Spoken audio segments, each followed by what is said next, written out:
Ladies and gentlemen, damas y caballeros, it's Leave It In the Ring.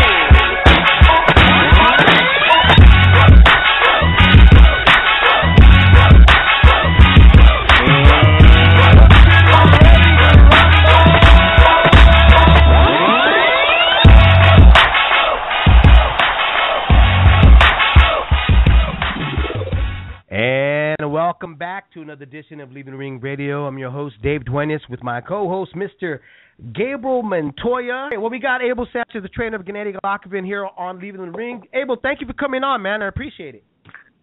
Thank you guys for having me. Anytime you talk about your fighter, Gennady Golovkin, obviously we want to see him fight the best middleweights available, but there are the retractors out there that will bring up the other name, which is Andre Ward, who just fought this Saturday. Did you have a chance to watch that fight? And if you did, what were your thoughts about Andre Ward, the son of God? You know, I didn't get a chance to watch that fight, but it seems like Andre is going in a different direction than us. He's fought at 172. I don't know what the reason for that was, but he's not somebody that I guess we're looking at right now. LeBeau fought. He looked very good. And Dom looked good in a losing effort. But I think Gennady wants to unify the middleweight titles, and unless something is dramatically changed in the last week and a half, that's still his plan. Would you say that all the Ward talk is a media creation, or is it Ward trying to link himself to the hot fighter for now? Why is it that people keep talking about this fight when they're separated by 8 pounds, and Triple G seems to have a very clear game plan in unifying the division? No, I don't think it's Andre. I think it's just media talk and questions that are posed to us and to Andre and to the teams, Andre's team and GGG's team. I think that Andre fighting at 72 kind of put a little more separation between us. If he'd have fought at 68 and dominated like I heard he did, I didn't watch the fight, then maybe there'd be a little more talk. But at 72, it just tells me that maybe he's headed in a different direction. Do you think that the fans have a fair argument when they mention, well, Gennady Golovkin wants Miguel Cotto, who isn't a true middleweight. He wants Floyd Mayweather, who isn't a true 154. He wants this guy, who isn't a true whatever weight division. And if that's what he wants, why is it not okay for him to jump up to 168? Do you think that's a fair argument for fans to bring that up about, in terms of bringing up the Andre Ward name? Well, first of all, it's not Cotto that Gennady wants.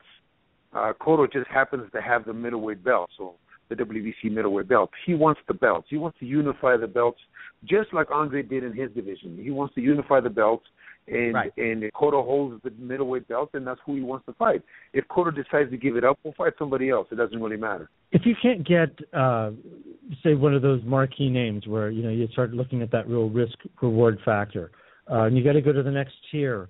Gennady's he's shown that he with the Rubio fight, and with the Willie Monroe fight, that the West Coast loves him. Mexican fans really embracing him. They're coming out no matter who the opponent is.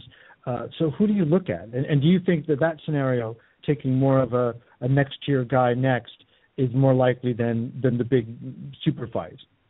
Well, we as a team appreciate all the support from the Latin fans, from the Mexican fans. But at one point, the fighters themselves need a challenge. Gennady, being at the point where he's at, needs a mental challenge. As I was saying in another interview a couple of days ago, the reason that I'm mentioning Floyd and that Floyd's being talked about is that Floyd's at the point now where he needs a mental challenge. He's got physical challenges out there. Khan could pose a physical challenge. Danny Garcia could pose a physical challenge. Thurman. But I think he needs a mental challenge. I think he needs that challenge that makes him more apt to do things that he's never done in the gym. He hasn't had that for a while. He hasn't had that for a long while. Yes, the Pacquiao fight was a challenge, but I think the Pacquiao fight was 5 years too late for it to have been that challenge for Floyd's mind and mental capacity, because he's a very smart fighter. So I think the Golovkin presents that mental challenge for Floyd, not just a physical challenge.